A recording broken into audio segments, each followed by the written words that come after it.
Sant Figarland Shanks é um Tenryubito e o príncipe perdido de God Valley. E o que aponta com todas as forças para isso é a revelação bombástica que Sant Figarland Garlin, o comandante supremo dos Cavaleiros Sagrados, era o antigo rei dessa lendária região. Nesse infame capítulo, os nomes de todos Gorosei e Musama foram revelados, e cada um deles esconde um enorme segredo, ou mais do que um, que vamos desvendar nesse vídeo. Vamos falar dos livros sagrados dos revolucionários que contêm a história do mundo, detalhes dos novos serafins, como Garlin pode ter sido um adversário formidável na batalha de God Valley e como ele teria lutado contra as maiores lendas desse mar. Também vamos mencionar uma morte extremamente cruel. E claro, sobre Vegapunk ter criado uma tecnologia destrutiva com o nível de Uranus. Teria ele consertado a arma ancestral, seguido uma suposta pesquisa para recriar a arma? Qual o mistério em cima da Mother Flame? Vem comigo nesse vídeo porque ele tá super completo, cheio de conexões e eu acredito que você vai gostar. Então já deixa aquele like, se inscreve no canal, checa a nossa loja que tá cheia de camisa insana maneira, primeiro link na descrição. Eu sou o Lipe e bora lá! O capítulo se inicia com um caos em Marejoa, e Garan tá desesperado com o desaparecimento da Vivi, Shaka invocado atrás do Rei Cobra e Pel numa busca aérea pelos dois. Tudo isso enquanto os outros monarcas vão evacuando Marejoa em direção aos seus reinos. Vivi, Apol, Sabo e Bonnie aproveitam a oportunidade para escapar. A princesa de Alabasta e o rei de Black Drum se infiltram em um navio do reino de Aegis, que é comandado pelo T4 e uma referência gritante ao Reino Unido. Inclusive, seu nome Aegis é a junção das palavras Eikoku e Igirisu, que são nomes para o Reino Unido no Japão. Eu achei curioso que em algumas traduções eles mudaram isso e ficou Aegis, que é escudo em grego, mas essa é a forma sonora da palavra, não como ela deve ser escrita. No único material oficial que temos a menção a esse reino, no Vivricard do T4, é Aegis. Então faz mais sentido escrever assim, até para não confundir com outros elementos dentro da obra, e manter o tema relacionado ao Reino Unido e não à Grécia. A duplinha inesperada tá em contato direto com a grande estrela do show, Morgan's Big News, que tá convidando eles para uma entrevista no seu quartel-general, como forma também de protegê-los. E ficou engraçado ali, né, o Apol tentando esconder o assassinato do Cobra da Vivi, porque até onde a gente viu, né, ela ainda não sabe dessa notícia. Então até o momento, até os dias atuais de One Piece, mano, tá dando certo. Mesmo que seja uma atrapalhada ali histórica muito doida. Gismonda aparece ali procurando a Vivi enquanto o nojento do Starry faz taradice, e olha que interessante, isso aí não tá aí à toa. Ele aparece cobiçando a Vivi tal como Imusama parece fazer. E o rei de Goa também já mostrou um enorme interesse em sentar no trono vazio. Será que Imusama é como Starry? Um grande fracassado? Spandan tá atrás do Sabo e eu sei que vai ser terrível falar isso, mas eu vou falar, tá? Até que os bichinhos aí tão meio parecidos, né?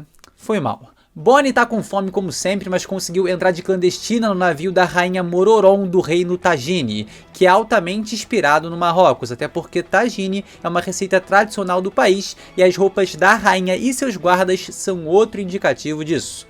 Sabo conseguiu se infiltrar no navio de Lulúcia, romanizado como Lulúcia, como dá pra ver aí depois nessa bandeira. E ele tá num estado deplorável, coitado, um verdadeiro Sad Boa. Depois de um 6x1 contra os Gorosei e Musama, que certamente são todos top tier, não é de se surpreender. E pra quem tá falando que o cara é fraco, eu tenho uma pergunta, tá? Se ele é One Piece da esquerda pra direita, você tá lendo One Piece certo? Porque assim, eu acho que 99 dos personagens que a gente conhece, se tivessem na situação que ele passou, mano, não ia sair dali. Não ia sair daí, ia abandonar o Cobra, ia morrer, ia ser uma coisa louca. A gente fala do homem e os Gorosei também. Gorosei, inclusive, que a gente logo vai entrar numa análise muito aprofundada sobre a importância de seus nomes e o que eles revelam pra nós. Essas estrelas anciãs comentam como o Sabo tá super cercado por Deis e seguem numa conversa com Imusama, que já começa jogando uma bomba. Ele quer usar a Mother Flame, a arma criada por Vegapunk. Enquanto os Gorosei estão sendo mais ponderados ali, pensando em usar isso numa área mais afastada, o Soberano do Mundo brada que ela deve ser usada no reino de Lulusia e alega que, abre aspas, é perto. Mas isso não soa como uma coincidência muito grande, tipo, exatamente o reino para onde o Sabo estava se dirigindo. Só o cara que descobriu os maiores segredos do mundo que ninguém deveria saber, o tabu histórico. Não sei se é algum tipo absurdo de haki do rei de Musama ou algo assim, mas isso tá realmente mal contado. Ou será que Lulusia é perto de algum lugar importante? Como a gente sabe, ela é no Paradise, relativamente próxima da Ilha Okama. Será que Musama e os Gorosei sabem que os revolucionários estão lá? Acho que não, mas vai saber. Pode ser que seja só uma questão de distância mesmo, né? Tipo, pô, vamos testar logo em Lulusia que tá aqui pertinho. Mas o que chama muita atenção pra mim é que a gente tem essa lembrança aqui deles de uma explosão bizarra e muito semelhante à da arma do Vegapunk. E que deve ter feito exatamente o mesmo que ela fez, destruir uma ilha por completo. Mas assim, não pode ser essa arma, isso foi antes dela sequer ser testada. E pra mim, até levando em conta a projeção que esse capítulo vai ter, e Musama tá se referindo que Lulusia é perto de onde God Valley existiu. Até porque até hoje a gente nunca teve a localização dessa ilha revelada e nem em que mar ela ficava. Outro detalhe interessante aqui é que os Gorosei, assim como fizeram ao ordenar a morte de Clover em Ohara, parecem desgostosos com a situação, como se estivessem se sentindo contrariados. Olha a cara do Mercúrio ao dizer que tem muitas pessoas em Lulusia. Olha a cara de Morto do Marte falando que, né, os cidadãos de Lulusia estão mostrando sinais de rebelião, então tem que matar, né? Os Gorosei nunca me pareceram satisfeitos em seguir as ordens de Mu. Eles são convenientes com tudo isso, é claro, mas não tem um arzinho ali de eu não queria estar aqui? Ou eu não queria estar fazendo exatamente isso? Essa menção sobre a arma do Vegapunk tem muitas implicações do mangá. Primeiro é que caiu por terra que ela destruiu God Valley, ou será que não? Lá na frente, quando o Dragon estiver falando umas coisas ali, a gente vai se aprofundar nisso. Mas de fato foi muito bom saber que foi a primeira vez que ela foi usada ali em Lulusia como se fosse de fato um teste. Porque assim, agora, além de criar uma tensão de que isso pode acontecer a qualquer momento em outra ilha, né? Olha pra cima, galera de Egghead, que o bagulho tá chegando. Também justifica porque não foi usada antes pra, sei lá, destruir Ohara, explodir o Ano e esse tipo de coisa. E Musama pede a Vivi, a gente já entendeu que esse doido aí tem alguma perturbação real com a Nefertari e Lili, e que as intenções dele com a princesa de Alabasta não são as melhores. Mas tem mais coisa para ser dita sobre a Mother Flame. Vocês lembram que no capítulo 1062, o Lute questiona se eles estarem sendo enviados para matar o homem mais útil do mundo teria algo a ver com o evento recente que destruiu Lulusia? Pois é, tem. Além de se tratar de outra região que os Gorosei querem utilizar essa arma, como a frase de Mercúrio dá a entender, também é porque o próprio Vegapunk foi o responsável pela criação dessa tecnologia destrutiva. E agora que sua criação foi completa, testada e funciona, o governo não precisa mais dele, porque já extraiu um potencial enorme que é praticamente incomparável. E vou falar pra vocês, eu acho que assim como o Frank tem conhecimento de uma planta para counterar Pluton, o Vegapunk criou uma arma que almeja ser como Uranus, mas claro, não deve ser do nível da arma ancestral, por mais absurdamente destrutiva que ela já se provou ser. Porque assim, segue essa linha de raciocínio comigo. O Vegapunk tinha uma relação direta com Ohara, e se voltarmos para o capítulo 394, a gente vai ter uma passagem muito intrigante. O Spandini acusa que um dos propósitos de Ohara ao estudar os poneglyphs era criar uma poderosa arma de destruição em massa. É dado a entender que Ohara quer trazer as armas ancestrais de volta, e claro que isso parece uma alegação vazia no momento que a lemos, mas o Clover não nega. Ele, inclusive, com sua fala, indica que sim, isso faz parte dos estudos dele. Mas é só isso que o governo teme? Sabendo tudo o que sabemos hoje, Ohara não poderia ter de fato o intuito de criar uma arma capaz de rivalizar com o governo mundial, de trazer de volta as armas ancestrais? Então faz muito sentido que o Vegapunk tenha usado os estudos de Ohara para recriar a arma ancestral Uranus, visto sua mente brilhante e seu repertório gigantesco de armas criadas. Então essa possibilidade faz muito sentido. Essa menção também me faz ficar mais crente que essa bizarrice no capítulo 594 pode ser a Mother Flame, e se bobear, a energia tão poderosa que ela carrega pode ter uma atração magnética ali ou algo desse gênero que faz o próprio navio do Bege ser atraído. Nessa fase aí, ela deveria estar sendo desenvolvida ainda, né? Mas é meio estranho que já tivesse exposta dessa maneira. Mas também o bagulho é gigantescamente bagulho muito doido. Não é todo lugar que vai ser tipo o Ano, né? Que tem uma garagem ali pra você estacionar Pluton. Só que assim, vamos lá. Dito tudo isso sobre essa arma do Vegapunk, quando a gente falar sobre o Dragon, vai ter outra menção sobre ela que vai fazer, ó, essa mesa dar uma virada. E é um entendimento que, cara, muda tudo que a gente vai percebendo sobre ela. A gente vê que o caos de Marejoa, como era de se esperar, se propaga por todos os cantos do mundo e sobrecarrega a marinha. Eles estão com muitos problemas para lidar, tipo, coincidentemente também, né? Os reinos de Tajini, cujo barco Bonnie fugiu, e o reino de Aegis, cujo barco Vivi e Alpo fugiram, estarem aí se rebelando. Mas a parte mais legal aqui, é claro, né, também tem relação direta com o Vegapunk, porque temos os outros serafins que foram muito aguardados aí pela galera, finalmente sendo revelados. O que tem de maneiro aqui? O S-Mingo, maneiraço, né, cheio de personalidade, diferenciado com camiseta florida, sendo apresentado andando com as pernocas abertas, a la Doff em sua introdução, caminhando todo tortão, brabo demais. E papo reto, mano, com todo respeito aos outros, tá? Mas o ar que o Doflamingo exala é diferente, pô, não tem como.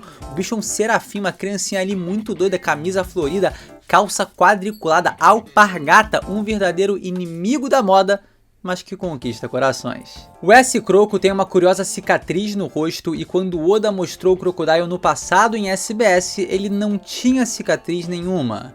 Menciono isso, tá? Só pra evitar que alguém cometa o crime pecaminoso de falar que o cara nasceu com isso, né? Pelo amor de Deus. Aí eu pensei um pouco e cheguei à conclusão que é uma resposta bem engraçada. Provavelmente foi feita essa cicatriz nele porque o diabo do Vegapunk é perfeccionista. E se não tivesse a cicatriz, ele consideraria uma falha. Eu acho que vai ser isso, e se for isso, tá bom demais. E pra completar o comentário sobre os novos serafins, né, o Moria, mano, é um Oni, né? Pô, o bicho aí, bizarro pra caramba. Mas o maneiro aqui é que o Oda deu uma hypada braba no Crocodile, né? O cara tá em Karaibari. Mandem todos os serafins. Vai ser sensacional ver o confronto entre essas armas do governo e os membros da Cross Guild. E com essas bombas lançadas, é óbvio que a gente vai analisar cada um dos Gorosei e tudo o que seus nomes podem revelar.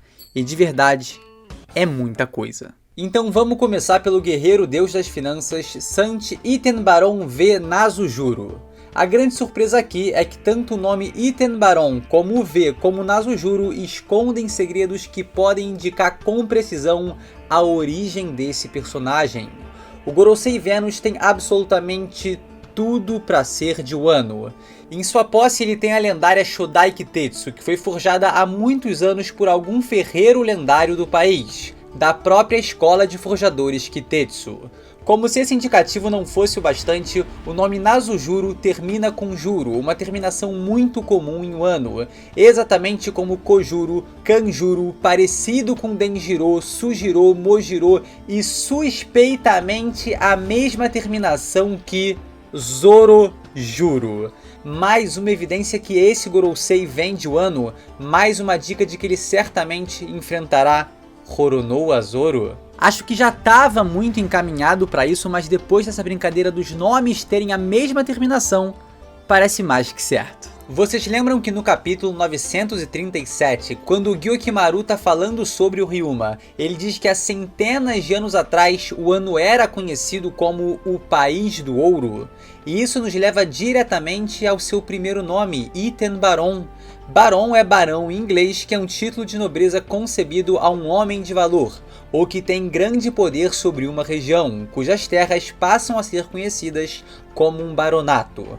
E esse título tem uma semelhança considerável com o título de daimyo, que é um termo genérico para se referir a poderosos senhores de terras, exatamente como vemos em Wano. Será que esse nome é uma dica de seu passado no país? Será que ter ele ocidentalizado como barão e não como daimyo é mais um ponto que fortalece a ideia dele ter virado as costas para sua terra natal em algum momento?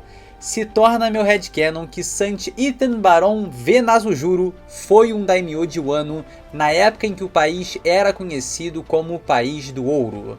Talvez essa alcunha de Wano se devesse à habilidade incomparável de finanças desse homem que futuramente o fez se tornar a figura relacionada à economia mais importante desse planeta. E o V no nome seria de vacilão mesmo, né? Brincadeira, é provavelmente para formar a palavra Vênus, porque Venasu é bem similar à pronúncia de Vênus em japonês. Além disso, pode ser a abreviação da palavra vendetta, vingança.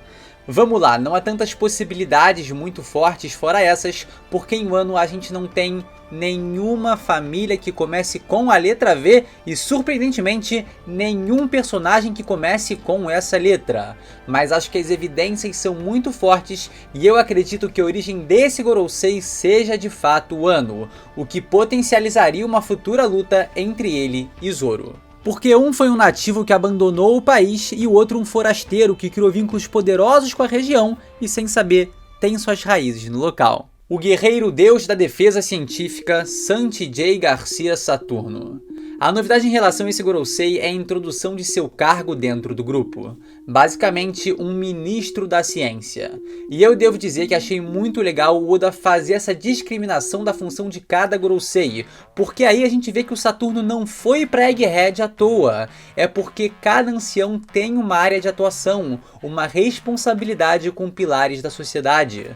Como ele é o ministro da defesa à ciência, é ele que vai agir quando a ameaça apresentada é relacionada à ciência. Se fosse algo em relação a finanças, Nazujuro seria o responsável. Se fosse do meio ambiente, Marcus Mars entraria em ação e por aí vai. Então, além de trazer o motivo dele estar chegando em Egghead, a gente também tem quem será o seu adversário no bando dos Chapéus de Palha. Não faz sentido que o deus guerreiro da ciência lute contra o guerreiro da ciência que tem chamas de demônio. Eu acredito que Sant J. Garcia Saturno pode acabar encontrando seu fim no incidente de Egghead, que vai abalar o mundo com sua morte. Mas caso isso não venha acontecer, vejo com bons olhos ele enfrentando o cozinheiro do bando. Ou claro, o que pra mim é o melhor palpite, o verdadeiro guerreiro deus da ciência robótica, Franky. Gosto mais dessa ideia, pra ser sincero. Seria absolutamente incrível ver o cara que tá praticamente indo matar o Vegapunk sendo derrotado por um verdadeiro fã do maior cientista do mundo. E claro, né, Frank Shogun caindo na porrada com um Gorosei velhote seria maravilhoso. E isso também faz a gente refletir sobre outro ponto. Quando o Dragon derrubar o governo mundial, ele vai seguir com esse sistema de ministros? Porque se sim, faria sentido que o Vegapunk recebesse essa função de ministro da ciência. O guerreiro deus da agricultura, Sant Shepard Jupiter. Esse aqui esconde um dos maiores segredos de One Piece e eu vou te provar já já. Vamos lá! O ministro da Agricultura é o cara responsável pelo desenvolvimento da agropecuária, que são atividades essenciais para abastecer a sociedade. É cuidar da alimentação, cultivo de plantas, criação de animais, essencialmente a produção de alimentos e garantia de segurança alimentar.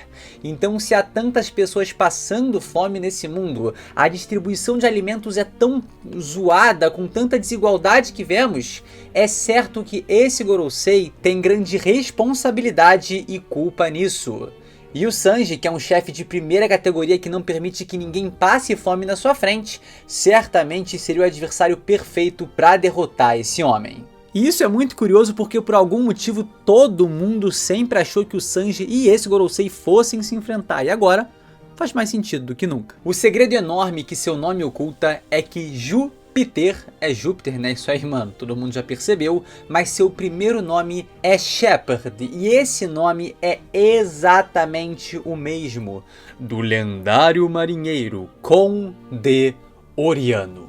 O meme respira, o meme vive, mas a real é que o nome Shepard é a tradução literal para pastor, o cara que cuida de um rebanho de ovelhas e tá totalmente ligado à pecuária pastoril. Foi uma outra excelente escolha do Oda. Detalhe também que ele nunca apareceu sentado, tá sempre em pé, então de duas, uma. Ou ele quer mostrar que é mais novo que os outros Gorosei, ficar ali esbanjando, tirando onda, ou o maluco tá com umas hemorroidas seculares, eita lele. O guerreiro deus do meio ambiente, Sant Marcus Mars. Famoso primo do Talking to the Moon, também oculta um segredo enorme em seu nome. O que eu achei maravilhoso é que Marcos significa o protegido por Marte, relativo a Marte, guerreiro. E Mars é Marte em inglês, né? Então assim, o maluco é o Sant Marte Marte. Mas o grande segredo, e que casa perfeitamente com o fato dele ser o guerreiro de Deus do meio ambiente, é: a palavra Marte originalmente significa solo, o que combina com a questão dele ser o ministro do meio ambiente, mas muito mais que isso. Parece que sua similaridade com Gunfall vai muito além do rosto. Esse velhote é considerado um deus guerreiro e supostamente preza pelo meio ambiente. E esse velhote aí é o deus de Skypiea, além de um guerreiro que cuida e preza pelo meio ambiente. Quando vamos às Ilhas Celestes, o vemos prezando pela natureza, regando flores e principalmente glorificando o solo sagrado Verth, que nada mais é do que terra e o elemento mais valioso de Skypiea por permitir o cultivo de plantas. O fato deles se parecerem eu sempre achei bem ok, tipo, normal, tem personagem que vai ficar parecido mesmo. Mas agora, com essa relação do meio ambiente, e ele ser o Gorosei relacionado a Marte, que significa solo, e o Gunfall ser totalmente ligado ao meio ambiente, e nos apresentar o solo sagrado Verth, a ligação entre os dois parece muito mais forte e interessante do que nunca. Existe até a possibilidade dele ser um ancestral do atual deus de Skypiea. Além do mais, para contribuir um pouco mais com essa ideia da relação desse Gorosei com os céus, é exatamente ele, o único dos Gorosei, que se transforma numa grande ave. Então eu também acho que na hipótese do Dragon manter os ministros nesse mundo, o Gunfall que zela verdadeiramente pelo meio ambiente, seria perfeito para substituir Marcus Mars. O guerreiro deus dos assuntos jurídicos, Sant Topman Valkyrie. O primeiro ponto que chama a atenção é que na mitologia nórdica, valquírias são figuras que escolhiam os heróis que morreriam em batalha e guiavam suas almas para o salão de Odin. Então a questão de julgamento, de aplicar penalidades, que está na sua função de ministro da justiça, por assim dizer, né, também está muito clara em seu nome. E tendo isso em mente, não fica difícil de assimilar que Mu-sama é realmente uma espécie de Odin para esse mundo, o deus da vida e da morte, o deus de todo esse universo. Assim como todos os outros já mencionados aqui, esse Gorosei representa um planeta e o possui em seu nome, mas nesse, mano, ficou de uma maneira aí meio zoada, né?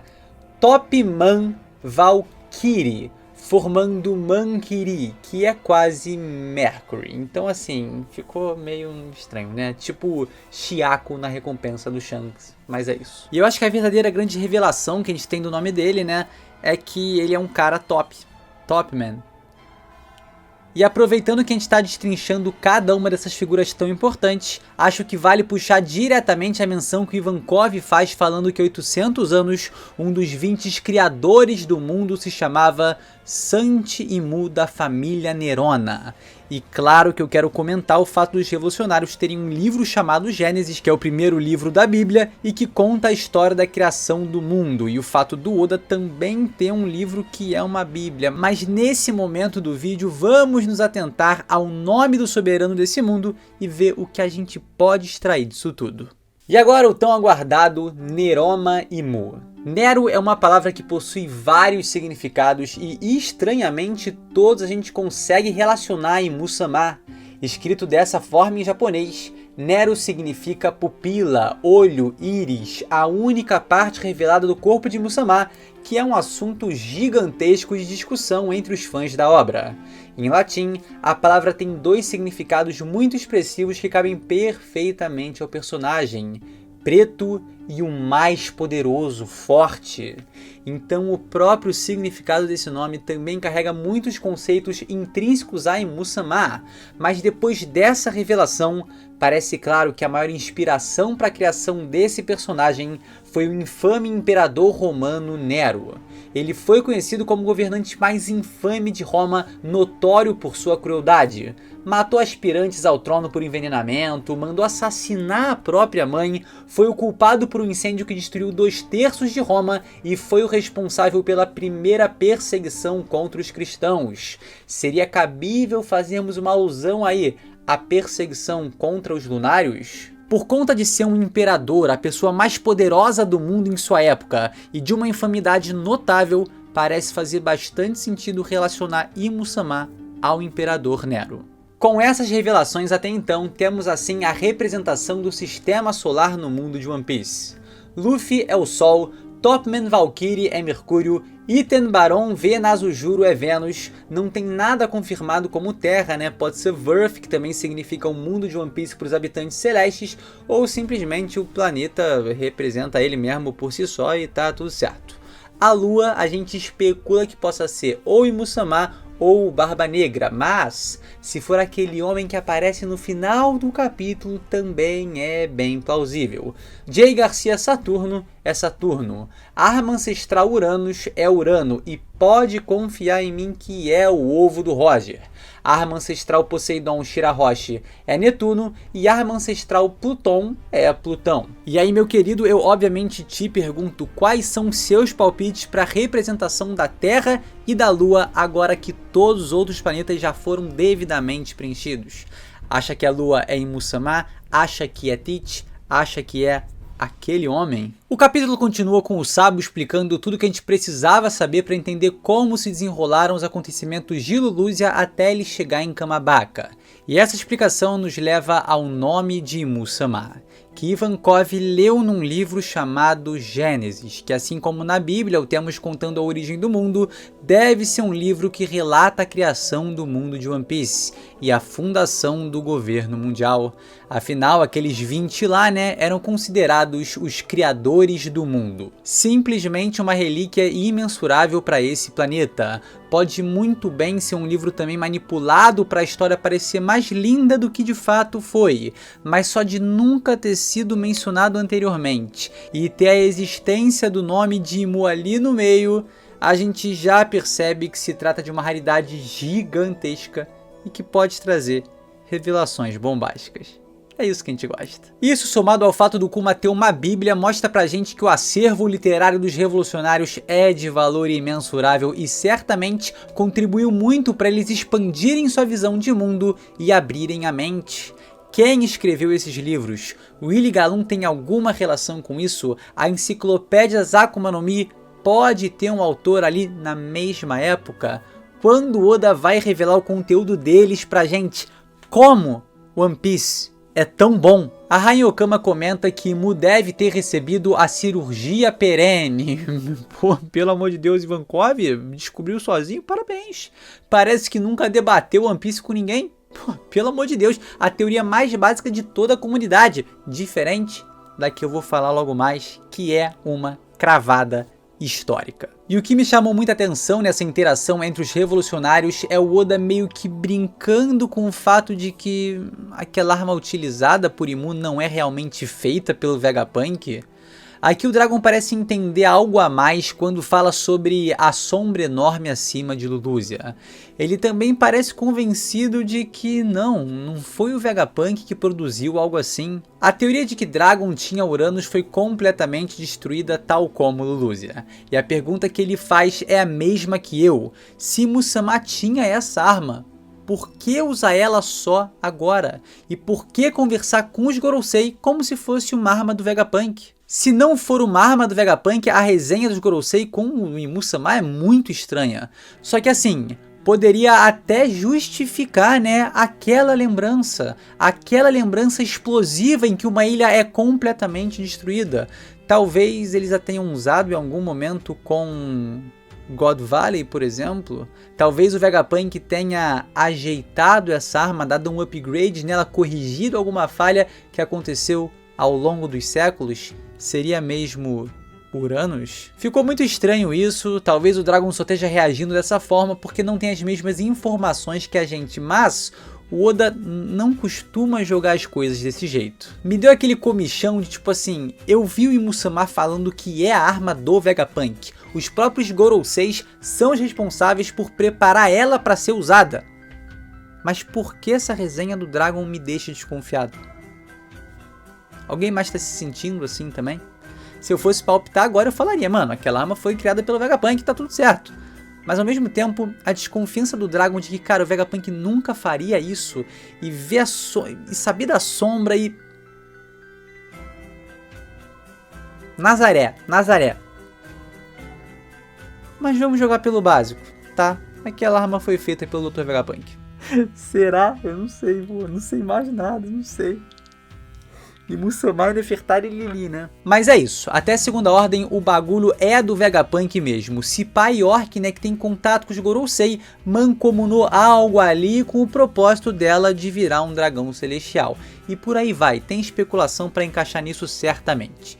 E agora vamos voltar aos dias atuais para uma notícia muito triste, uma revelação bombástica e uma teoria encaminhando para se tornar realidade. Shanks é um Tenryubito e o príncipe perdido de God Valley. Vemos os dragões celestiais sofrendo devido às consequências do plano dos revolucionários, mas o que vai chamar a atenção é que, mesmo assim, alguns comemoram. O tão singular Don Quixote Milsgard foi executado por defender o que os deuses julgam como lixo. E o homem que tirou sua vida, o antigo rei de God Valley, que hoje atua como comandante supremo dos Cavaleiros Sagrados, se chama Sant Figarlen Garlin, um homem com poder suficiente para julgar até mesmo os deuses desse mundo. E assim como eu mencionei no meu review do capítulo 1083, esse homem é o pai de Shanks. E a gente vai perceber agora como a trajetória do personagem faz total sentido com essa realidade. Shanks foi achado com 1 ano de idade por Roger e sua tripulação em um baú saqueado de God Valley.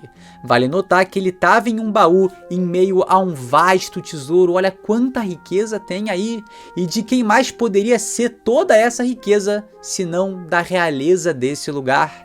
Exatamente o lugar onde Sant Figarlen Garlin reinava. Além do mais, se a gente olhar com cuidado a roupinha de bebê do Shanks, a gente vai notar que, com esses astros celestes e até mesmo uma lua crescente tal como o penteado de seu pai, ele casa com o tema de dragão celestial. Vale lembrar que durante o filme Red, ao descobrirem que Alta era a filha do Shanks, os Gorosei mencionam: ela é uma Figarland? Dando a entender que o Ruivo faz parte dessa família. Algo que hoje, com o capítulo 1086 de One Piece, parece mais confirmado do que nunca. Então isso justificaria por que os Gorosei aceitam conversar com o Shanks num momento tão peculiar logo antes do Reverie, alegando que só fariam isso porque era ele. Faz sentido que, pelo Ruivo ser alguém num alto patamar de hierarquia dos dragões celestiais, os anciões aceitassem isso. Eu bato nessa tecla desde que God Valley foi mencionada pela primeira vez em 2019. Shanks é um dragão celestial e Bug é filho de Rox the Shebeck. E de verdade, com tudo se amarrando e conectando, essa foi uma revelação sensacional e uma decisão incrível do Oda, eu achei simplesmente maravilhoso. Outras implicações sensacionais com essa revelação e que podem fortalecer a ideia de Garlin ser mesmo o pai do Shanks, tem a ver com essa frase do Barba Branca que a gente sempre assimilou aí, né? Como se ele estivesse se referindo ao Roger, mas... e se ele estiver falando de fato do Garling? Ele também estava em God Valley quando a ilha sumiu. Barba Branca e o líder dos Cavaleiros Sagrados certamente se encontraram lá.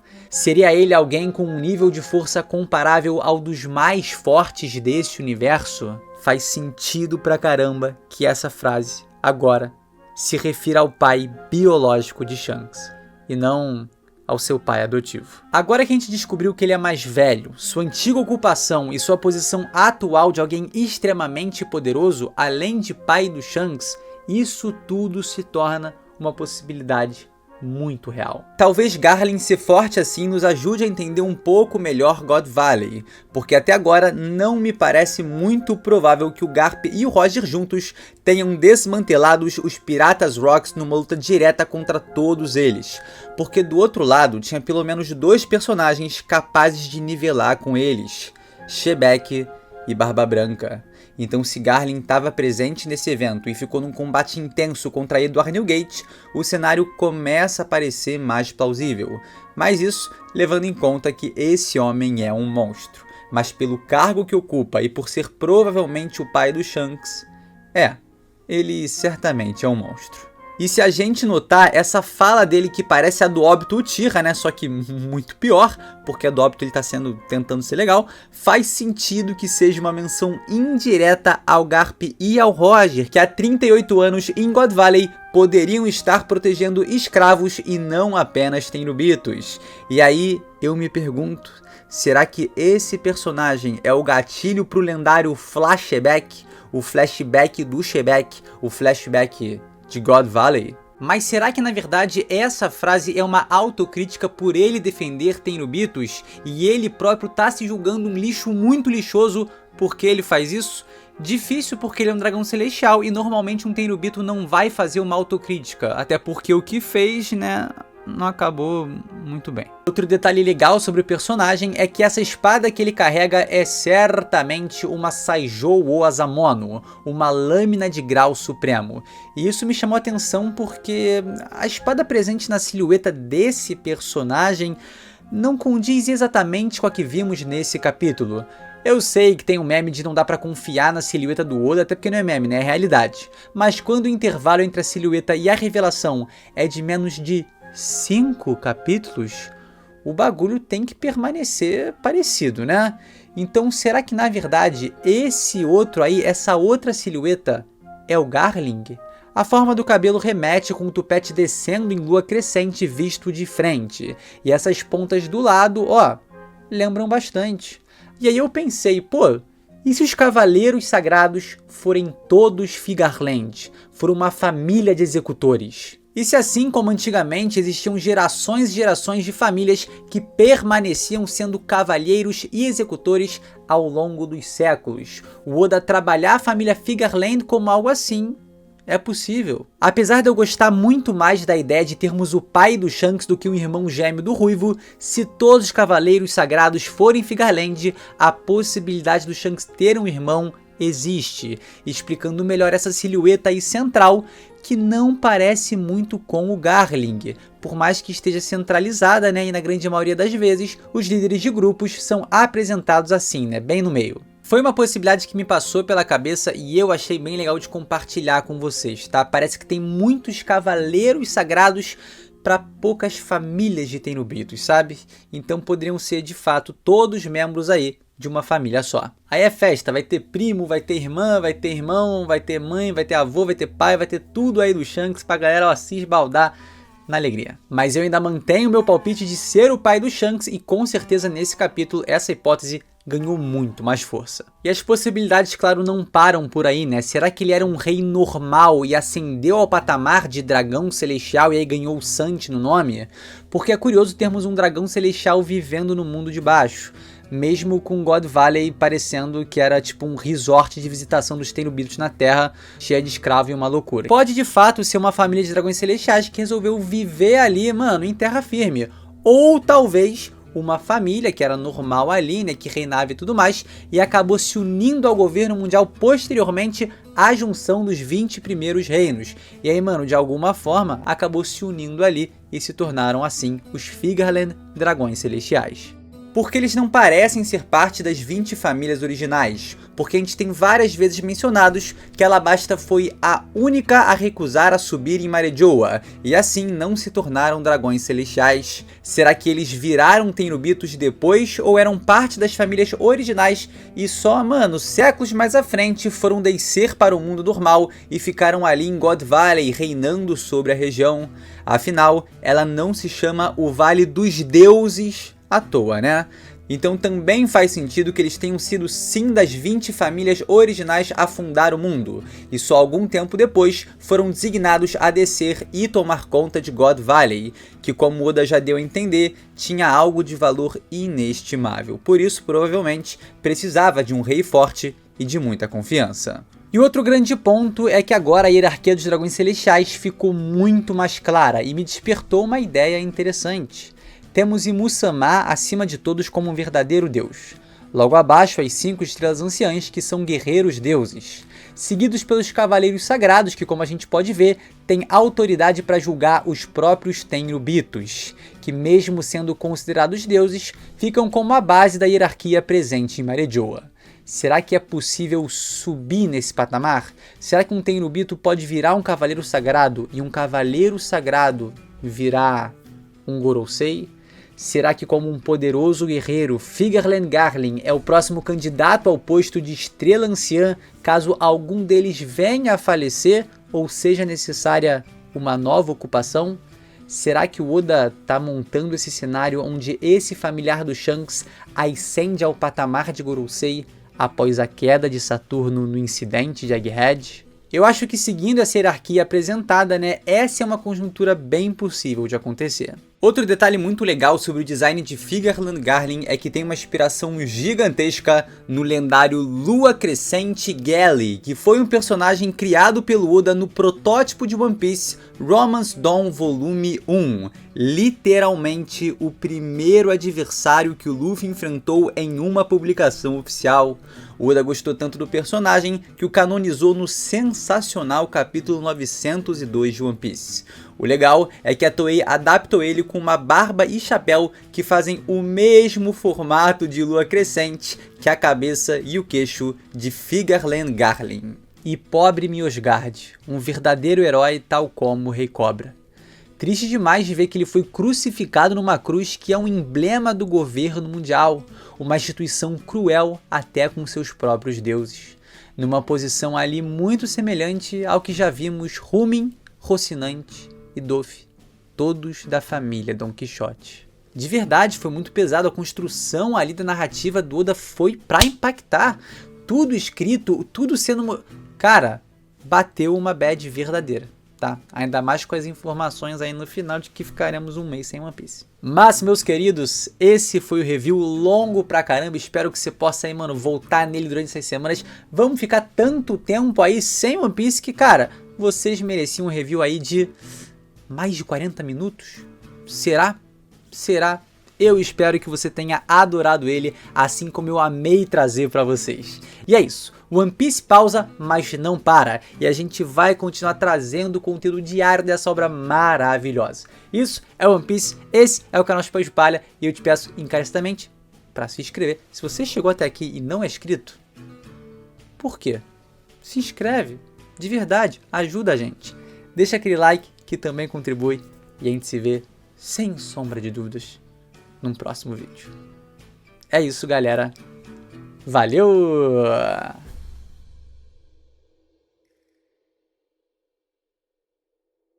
Então, na real eu nem queria falar, mas na verdade eu só tô falando que não queria falar pra fingir que eu não queria falar, porque na verdade eu quero falar. Que é, sempre falei que o Shanks é um dragão celestial. A gente sempre falou aqui no canal, mano. É isso. E o próximo passo, vocês já sabem. Rocks the Bug é real. Se você é um brabo que chegou até aqui, deixa esse comentário aí, pô. Rocks the Bug é real. Isso vai acontecer.